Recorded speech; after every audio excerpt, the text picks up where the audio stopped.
Welcome back to Kannada IAS academy. ಯಾರು ಮೊದಲ ಬಾರಿಗೆ ಕನ್ನಡ IAS ಅಕಾಡೆಮಿ ಬಂದಿರಲ್ರಿ, ಕನ್ನಡ IAS ಅಕಾಡೆಮಿಗೆ ಅವ್ರು ಏನು ಮಾಡಿರಿ, ದಯವಿಟ್ಟು ಚಾನಲ್ ಸಬ್ಸ್ಕ್ರೈಬ್ ಮಾಡಿ ಇಟ್ಕೊಡ್ರಿ ಮತ್ತು ಲೈಕ್ ಮಾಡಿರಿ. ನಿಮ್ಮ ಸ್ನೇಹಿತರಿಗೆ ಏನು ಮಾಡಿರಿ, ವಿಡಿಯೋನ ಶೇರ್ ಮಾಡಿರಿ. ಇದರಿಂದ ನಮಗೆ ಇನ್ನಷ್ಟು ವಿಡಿಯೋಗಳನ್ನು ಮಾಡೋಕೆ ಮೋಟಿವ್ ಸಿಕ್ಕಂಗಾಗುತ್ತೆ ಸ್ನೇಹಿತರೆ. ಹಾಗಾದರೆ ಇವತ್ತು ಏನು ನೋಡೋಣ ಸ್ನೇಹಿತರೆ, UPSC ಮತ್ತು KPSC ಆಗಿರ್ಬೋದು, UPSC KPSC SSC ಆಗಿರ್ಬೋದು, RRB ಆಗಿರ್ಬೋದು, SD ಆಗಿರ್ಬೋದು, FD ಆಗಿರ್ಬೋದು, ಇದೇ ರೀತಿಯಾಗಿ ನಿಮ್ಮ PC ಆಗಿರ್ಬೋದು, PSI ಆಗಿರ್ಬೋದು, ಈ ಎಲ್ಲ ಸ್ಪರ್ಧಾತ್ಮಕ ಪರೀಕ್ಷೆಯಲ್ಲಿ ಕೇಳುವಂಥ ಕ್ವಶನ್ ಆನ್ಸರ್ದ ಒಂದು ಇಂಪಾರ್ಟೆಂಟ್ ಟಾಪಿಕ್ ಇದು ಇಂಟರ್ನ್ಯಾಷನಲ್ ರಿಲೇಷನ್ಶಿಪ್, ಅಂತಾರಾಷ್ಟ್ರೀಯ ಸಂಬಂಧಗಳು. ಅದರ ಬಗ್ಗೆ ಬೇಸಿಕ್ ಟು ಹೈ ಲೆವೆಲ್ ಕ್ಲಾಸ್ಗಳು ನಡೀತಾವೆ, ನೋಡ್ತಾ ಹೋಗ್ರಿ.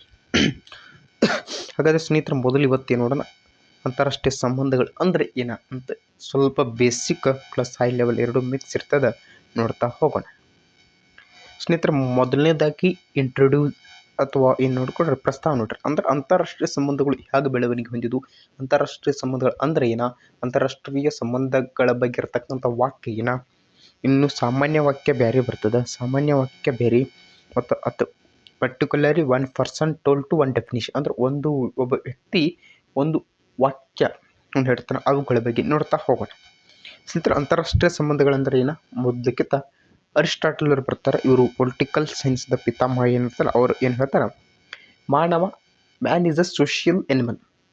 ಅಂದರೆ ಒಬ್ಬ ಮನುಷ್ಯ ಏನ, ಆತ ಸಮಾಜ ಜೀವಿ, ಆತ ಒಂಟಿಯಾಗಿ ಬಾಳಲು ಸಾಧ್ಯವೇ ಇಲ್ಲ. ನಿಮ್ಮನ್ನ ಯಾವುದೋ ಒಂದು ಮರುಭೂಮಿಯಾಗಿ ಒಬ್ಬರ ಬಿಟ್ಟರೆ ಬದುಕಕ್ಕೆ ಸಾಧ್ಯ ಇರುವುದಿಲ್ಲ. ಅದೇ ರೀತಿಯಾಗಿ ಈ ಅಂತಾರಾಷ್ಟ್ರೀಯ ಸಂಬಂಧಗಳ ಬಗ್ಗೆ ಅಧ್ಯಯನ ಮಾಡುವಾಗ ಒಂದು ರಾಷ್ಟ್ರವನ್ನು ನೀವೇನು ಮಾಡ್ಕೊಳ್ರಿ, ಒಬ್ಬ ಮನುಷ್ಯ ಅಂತ ಕಂಪೇರ್ ಮಾಡ್ಕೊಳ್ರಿ. It is a man.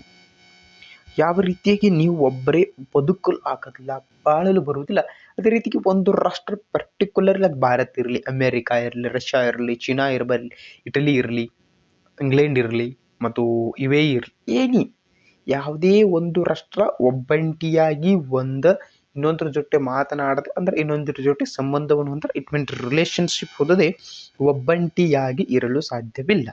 ಯಾಕೆ ಸಾಧ್ಯವಿಲ್ಲ? ಯಾವ ರೀತಿಯಾಗಿ ಈ ಮನುಷ್ಯ ತನ್ನ ಎಲ್ಲ ಸಮಸ್ಯೆಗಳನ್ನು ತಾನೇ ಬಗೆಹರಿಸಿಕೊಳ್ಳಲಾಗುವುದಿಲ್ಲ, ಒಂದನೇದು. ಎರಡನೇದು, ಆತನ ಹತ್ರ ಎಲ್ಲವೂ ಇಲ್ಲ ಅಂದರೆ ಏನ್ರಿ, ಇಲ್ಲಿರ್ತಕ್ಕಂಥ ಎಲ್ಲವೂ ಅಂದ್ರೆ ನಮ್ಮ ಹತ್ರ ಕೆಲವೊಬ್ಬರ ಹತ್ತಕ್ಕ ಸ್ಕಿಲ್ ಇಲ್ಲ, ಕೆಲವೊಬ್ಬರ ಹತ್ರ ಟೀಚಿಂಗ್ ಪವರ್ ಇಲ್ಲ, ಇನ್ನು ಕೆಲವೊಬ್ಬರ ಹತ್ತಕ್ಕ ಬರೆಯೋರು ಹಂಗೆ, ಆ ರೀತಿಯಾಗಿ ಕೆಲವೊಬ್ಬರ ಹತ್ತಕ್ಕ ಪೆಟ್ರೋಲ್ ಇಲ್ಲ, ಕೆಲವೊಬ್ಬರ ಹತ್ತಕ್ಕ ನೈಸರ್ಗಿಕ ಸಂಪನ್ಮೂಲಗಳು, ಇನ್ನು ಕೆಲವೊಬ್ಬರ ಹತ್ತಕ್ಕ ಕೃಷಿ ಇರಬಲ್ಲು, ಇನ್ನು ಕೆಲವೊಬ್ಬರ ಹತ್ತಕ್ಕ ರಬ್ಬರ್ ಇರ್ಬೋದು. ಈ ರೀತಿಯಾಗಿ ಒಂದೊಂದು ದೇಶದ ಹತ್ರ ಒಂದೊಂದು ಡಿಫ್ರೆಂಟ್ ರಿಸೋರ್ಸ್ಗಳು ಇರುವುದರಿಂದ ಪ್ರತಿಯೊಂದು ರಾಷ್ಟ್ರ ಇನ್ನೊಂದು ರಾಷ್ಟ್ರದ ಜೊತೆ ಸಂಪರ್ಕದಿಂದ ಮತ್ತು ಒಳ್ಳೆಯ ಸಂಬಂಧವನ್ನು ಹೊಂದಲೇಬೇಕಾಗ್ತದೆ. ಭಾರತ ಅಮೆರಿಕ ಸಂಬಂಧಗಳಾಗಿರ್ಬೋದು, ಭಾರತ ಚೀನಾ ಸಂಬಂಧ ಇರ್ಬೋದು, ಭಾರತ ರಷ್ಯಾ ಸಂಬಂಧ ಇರ್ಬೋದು, ಭಾರತ ಸೌದಿ ಅರೇಬಿಯಾ ಇರ್ಬೋದು, ಭಾರತ ಮತ್ತು ಯುರೋಪಿಯನ್ ಕಂಟ್ರಿಗಳಿರ್ಬೋದು, ಭಾರತ ಮತ್ತು ಆಸ್ಟ್ರೇಲಿಯಾ ಇರ್ಬೋದು. ಈ ರೀತಿಯಾಗಿ ಪ್ರತಿಯೊಂದು ದೇಶ ಬೇರೆ ಬೇರೆ ಖಂಡಗಳಿರ್ಬೋದು, ಬೇರೆ ಬೇರೆ ರಾಷ್ಟ್ರಗಳ ಸಂಬಂಧ ಹೊಂದಲೇಬೇಕಾಗ್ತದೆ. ಇದು ಪೀಠಿಕೆ ಆಗ್ತದೆ ಸ್ನೇಹಿತರೆ. ಅಂದ್ರೆ ನಿಮ್ಗೆ ಅಂತಾರಾಷ್ಟ್ರೀಯ ಸಂಬಂಧ ಅಂದರೆ ಏನಂತ ಶಾರ್ಟ್ ಆಗಿ ಹೇಳಿದ್ದೆ, ಅಷ್ಟೇ ಅರ್ಥ. ಇನ್ನು ಅಂತಾರಾಷ್ಟ್ರೀಯ ಸಂಬಂಧಗಳ meaning of international relationship meaning ಅಂದರೆ ಅಂತಾರಾಷ್ಟ್ರೀಯ ಸಂಬಂಧಗಳ ಬಗ್ಗೆ ವಾಕ್ಯಗಳಿರ್ಬೋದು. ಅಂದರೆ ಅಂತಾರಾಷ್ಟ್ರೀಯ ಸಂಬಂಧಗಳು ಅಂದರೆ ಏನ ಅನ್ನೋದು ಸಹ ಇಂಪಾರ್ಟೆಂಟ್ ಆಗ್ತದೆ. ನೀವು ಸಾಮಾನ್ಯವಾಗಿ ಹೇಳುವುದಾದ್ರೆ ಅಂತಾರಾಷ್ಟ್ರೀಯ ಸಂಬಂಧಗಳು ಅಂದರೆ ಏನ, ರಾಷ್ಟ್ರಗಳ ನಡುವಿನ ಸಂಬಂಧವೇ ಅಂತಾರಾಷ್ಟ್ರೀಯ ಸಂಬಂಧ. ಅಂದರೆ ರಾಷ್ಟ್ರಗಳೆಂದರೆ ಏನು, ಇಲ್ಲಿ ಭಾರತ ಐತಿ, ಇಲ್ಲೊಂದು USA ಅಥವಾ ಅಮೇರಿಕಾ ಐತಿ, ಅಥವಾ ಇಲ್ಲಿ ಭಾರತ ಐತಿ, ಇಲ್ಲಿ ರಷ್ಯಾ ಐತಿ, ಅಥವಾ ಇಲ್ಲಿ ಭಾರತ ಐತಿ, ಇಲ್ಲಿ ಇಂಗ್ಲೆಂಡ್ ಐತಿ. ಈ ರೀತಿಯಾಗಿ ಭಾರತ ಅಮೇರಿಕಾ ಸಂಬಂಧ ಇರ್ಬೋದು, ಭಾರತ ರಷ್ಯಾ ಸಂಬಂಧ ಇರ್ಬೋದು, ಭಾರತ ಇಂಗ್ಲೆಂಡ್ ಸಂಬಂಧ ಇರ್ಬೋದು, ಅಥವಾ ರಷ್ಯಾ ಮತ್ತು ಅಮೇರಿಕಾ ಸಂಬಂಧ ಇರ್ಬೋದು, ಅಥವಾ ಇಂಗ್ಲೆಂಡ್ ಅಥವಾ ಅಮೇರಿಕಾ ಸಂಬಂಧ ಇರ್ಬೋದು. ಈ ಎರಡು ರಾಷ್ಟ್ರಗಳ ನಡುವಿನ ಸಂಬಂಧವನ್ನು ಅಧ್ಯಯನ ಮಾಡುವುದೇ ಅಂತಾರಾಷ್ಟ್ರೀಯ ಸಂಬಂಧ. ಎರಡು ರಾಷ್ಟ್ರಗಳು ಇರಬೇಕಾ, ಅದರ ನಡುವೆ ಏನೇನು ರಿಲೇಷನ್ಶಿಪ್ ಐತಿ, ಅದು ಸಾಮಾಜಿಕವಾಗಿರ್ಬೋದು, ಆರ್ಥಿಕವಾಗಿರ್ಬೋದು, ಸಾಂಸ್ಕೃತಿಕವಾಗಿರ್ಬೋದು, ಮತ್ತು ವೈವಿಧ್ಯಮಯವಾಗಿರ್ಬೋದು, ಅಲ್ಲಿರ್ತಕ್ಕಂಥ ರಿಸೋರ್ಸ್ ಇರ್ಬೋದು, ಇಲ್ಲಿರ್ತಕ್ಕಂಥ ರಿಸೋರ್ಸ್ ಇರ್ಬೋದು, ಈ ಎರಡು ಅಂತ ಅಲ್ಲಿರ್ತಕ್ಕಂಥ ಎಕ್ಸ್ಪೋರ್ಟ್ ಇರ್ಬೋದು, ಇಂಪೋರ್ಟ್ ಇರ್ಬೋದು, ಈ ಎಲ್ಲದರ ಬಗ್ಗೆ ಸಮಗ್ರವಾಗಿ ಅಧ್ಯಯನ ಮಾಡೋದು, ಎರಡು ರಾಷ್ಟ್ರಗಳ ನಡುವಿನ ಸಂಬಂಧಗಳ ಅಧ್ಯಯನ ಮಾಡುವುದು. ಅದು ಗುಡ್ ರಿಲೇಷನ್ಶಿಪ್ ಇರ್ಬೋದು, ಬ್ಯಾಡ್ ರಿಲೇಷನ್ಶಿಪ್ ಇರ್ಬೋದು, ಈ ರೀತಿಯಾಗಿ ಎಲ್ಲವನ್ನೂ ಅಧ್ಯಯನ ಮಾಡೋದೇ ಅಂತಾರಾಷ್ಟ್ರೀಯ ಸಂಬಂಧಗಳು ಅಂತ ನೀವು ತಿಳ್ಕೊಬೋದು. ಹಾಗಾದರೆ ಸರ್, ಭಾರತ ಮತ್ತು ರಷ್ಯಾ ಅಧ್ಯಯನ ಮಾಡಿದ್ದು that is a good relationship. Bharat ಮತ್ತು ಪಾಕಿಸ್ತಾನ ಅಧ್ಯಯನ ಮಾಡಿದ್ರೆ ಅದು ಬ್ಯಾಡ್ ರಿಲೇಷನ್ಶಿಪ್. ಇಷ್ಟ. ಇದು ಗುಡ್ಡು ನೀವು ಅಧ್ಯಯನ ಮಾಡಬೇಕಾಗ್ತದೆ, ಬ್ಯಾಡ್ ಒಳ್ಳೆಯ ಸಂಗತಿಯನ್ನು ನೀವು ಅಧ್ಯಯನ ಮಾಡಬೇಕಾಗ್ತದ, ಮತ್ತು ಕೆಟ್ಟ ಸಂಗತಿ ಅಥವಾ ಕೆಟ್ಟ ಸಂಬಂಧಗಳನ್ನು ನೀವು ಅಧ್ಯಯನ ಮಾಡಬೇಕಾಗ್ತದೆ. That is a international relationship. ಅಲ್ಲದೆ ಹೇಳಿದ್ನೆ ಅಂತಾರಾಷ್ಟ್ರೀಯ ಸಂಬಂಧಗಳು ಮತ್ತು ಡಿಫ್ರೆಂಟ್ ಬರ್ತವೆ. ಅದರಲ್ಲಿ ಆರ್ಥಿಕ ಸಂಬಂಧಗಳು, ಸಾಂಸ್ಕೃತಿಕ ಸಂಬಂಧಗಳು, ರಾಜಕೀಯ ಸಂಬಂಧಗಳು, ಈ ರೀತಿಯಾಗಿ ಬೇರೆ ಬೇರೆ ಬರ್ತವೆ. ಓಕೆ, ಹಾಗಾದ್ರೆ ಸಾಮಾನ್ಯವಾಗಿ ನೋಡಿದರೆ ಎರಡು ರಾಷ್ಟ್ರಗಳ ನಡುವಿನ ಸಂಬಂಧ ಅಂತಾರಾಷ್ಟ್ರೀಯ ಸಂಬಂಧ ಎಂಬುದನ್ನು ನೀವು ಸಾಮಾನ್ಯ ವಾಕ್ಯದಲ್ಲಿ ನೋಡಿದರೆ, ನೀವು ಬರೆಯುವಾಗ ಯಾವುದೇ ಒಬ್ಬ ಅಭ್ಯರ್ಥಿ ಅದನ್ನೊಂದು ನೆನ್ಪಿಟ್ಕೊಳ್ರಿ. ಸ್ವಲ್ಪ ಇನ್ ಡೆಪ್ತ್ ಹೋದ್ರೆ ಹಾರ್ಟಮನ್ ಅನ್ನೋರೊಬ್ಬ ಇರ್ತಾರೆ. ಇವ್ರ ಪ್ರಕಾರ ಅಂದರೆ ಎಕ್ಸಾಂಪಲ್, ನನ್ನ ಪ್ರಕಾರ ಬೇರೆ, ನಿಮ್ಮ ಪ್ರಕಾರ ಬೇರೆ, ಇನ್ನೊಬ್ಬರ ಪ್ರಕಾರ ಬೇರೆ, ಮತ್ತೊಬ್ಬರ ಪ್ರಕಾರ ಬೇರೆ, ಈ ರೀತಿಯಾಗಿ ಪ್ರತಿಯೊಬ್ಬ ಪರ್ಸನ್ ಡಿಫ್ರೆಂಟ್ ಸ್ಟೇಟ್ಮೆಂಟನ್ನು ಕೊಡ್ತಾನೆ. ಇದೇ ನೀವು ಕೊಡ್ತೀರಿ.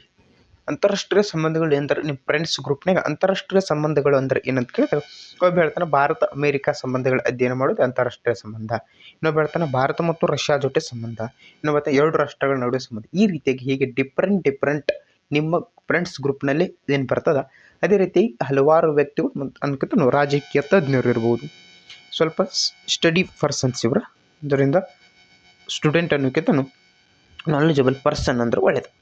ಅದ್ರಾಗ ಹಾರ್ಟಮನ್ ಅನ್ನೋ ಒಬ್ಬ ವ್ಯಕ್ತಿ ಏನು ಹೇಳ್ತಾನೆ, ದೇಶಗಳು ಇತರ ದೇಶಗಳಿಗೆ ಪೂರಕವಾಗುವಂತೆ, ಅಂದರೆ ಒಂದು ದೇಶ ಇನ್ನೊಂದು ದೇಶಗಳಿಗೆ ಅಥವಾ ಇತರ ಬೇರೆ ಬೇರೆ ದೇಶಗಳಿಗೆ ಪೂರಕವಾಗಿ ತಮ್ಮ ರಾಷ್ಟ್ರೀಯ ಹಿತಾಸಕ್ತಿಗಳನ್ನು ಹೊಂದಾಣಿಕೆ ಮಾಡಿಕೊಳ್ಳೋ ಪ್ರಕ್ರಿಯೆ ಅಧ್ಯಯನವೇ ಕ್ಷೇತ್ರವಾದ ಅಂತಾರಾಷ್ಟ್ರೀಯ ಸಂಬಂಧ ಅಂತಾರೆ.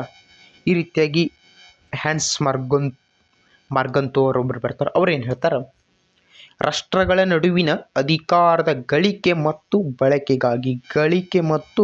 ಬಳಕೆಗಾಗಿ ಜರುಗುವ ಹೋರಾಟಗಳ ಅಧ್ಯಯನವೇ ಅಂತಾರಾಷ್ಟ್ರೀಯ ಸಂಬಂಧಗಳು ಅಂತ ಮಾರ್ಗಂತೋರು ಹೇಳ್ತಾರೆ. ಓಕೆ, ಸಾಕು, ಒಂದು ಇಬ್ಬರದು ಗೊತ್ತಿದ್ದಾರೆ ಸಾಕು ನಿಮ್ಗೆ. ಹಾಗಾದ್ರೆ ಅಂತಾರಾಷ್ಟ್ರೀಯ ಸಂಬಂಧ ಒಳಗೆ ಏನೇನು ಇಂಪಾರ್ಟೆಂಟಾಗಿ ನೀವು ಸ್ಟಡಿ ಮಾಡ್ತೀರಿ? ಅಂತಾರಾಷ್ಟ್ರೀಯ ಸಂಬಂಧಗಳ ಅರಿವು ಬಗ್ಗೆ ಸ್ಟಡಿ ಮಾಡ್ತೀರಿ.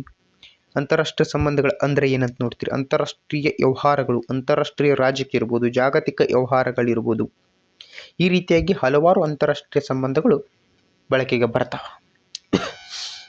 ಮತ್ತು ಅಂತಾರಾಷ್ಟ್ರೀಯ ರಾಜಕೀಯ ರಾಷ್ಟ್ರಗಳ ನಡುವಿನ ಸಂಬಂಧಗಳು, ರಾಜಕೀಯ ಆಯಾಮದ ಪಾತ್ರ ಇದೇನಿಲ್ಲ. ಅಂತಾರಾಷ್ಟ್ರೀಯ ಸಂಬಂಧಗಳು ರಾಷ್ಟ್ರದ ನಡುವಿನ ಅಂತಾರಾಷ್ಟ್ರೀಯ ಸಂಬಂಧ, ದಟ್ ಇಸ್ ಇಂಟರ್ನ್ಯಾಷನಲ್ ರಿಲೇಷನ್ಶಿಪ್, ರಾಷ್ಟ್ರಗಳ ನಡುವಿನ ರಾಜಕೀಯ, ಸಾಮಾಜಿಕ, ಆರ್ಥಿಕ, ಸಾಂಸ್ಕೃತಿಕ ಸಂಬಂಧಗಳೊಡನೆ ವ್ಯಾಪಾರ, ವಾಣಿಜ್ಯ, ಶೈಕ್ಷಣಿಕ, ಎಜುಕೇಷನಲ್ ಮತ್ತು ಸೈನ್ಸ್ ಆ್ಯಂಡ್ ಟೆಕ್ನಾಲಜಿ ಇವುಗಳ ಎಲ್ಲದರ ಬಗ್ಗೆ ಸಂಬಂಧವನ್ನು ಕಲ್ಪಿಸುತ್ತದೆ. ಅಂತಾರಾಷ್ಟ್ರೀಯ ರಾಜಕೀಯವು ಸೀಮಿತ ವ್ಯಾಪ್ತಿಯನ್ನು ಪ್ರತಿನಿಧಿಸುತ್ತದೆ. ಆದರೆ ಇಂಟರ್ನ್ಯಾಷನಲ್ ಪೊಲಿಟಿ ಅಂತ ಅಂತಾರಾಷ್ಟ್ರೀಯ ರಾಜಕೀಯ ಏನು ಮಾಡ್ತಾ, ಇದು ಸೀಮಿತ. ಬಟ್ ಅಂತಾರಾಷ್ಟ್ರೀಯ ಸಂಬಂಧ ಅನ್ನೋದೇನೈತಿ, ಇದು ವಿಶಾಲ ವ್ಯಾಪ್ತಿಯನ್ನು ಹೊಂದಿರ್ತದೆ. ಅಂತಾರಾಷ್ಟ್ರೀಯ ಸಂಬಂಧದ ಸ್ವರೂಪಗಳು. Nature of international relationship sir, very important for your nature and scope ಮತ್ತು nature very important. Previous year question ಪೇಪರಲ್ಲಿ ಕ್ವಶನ್ ಆಗಿದೆ, ಸ್ವಲ್ಪ ಗಮನವಿಟ್ಟು ನೋಡ್ಕೊಳ್ರಿ.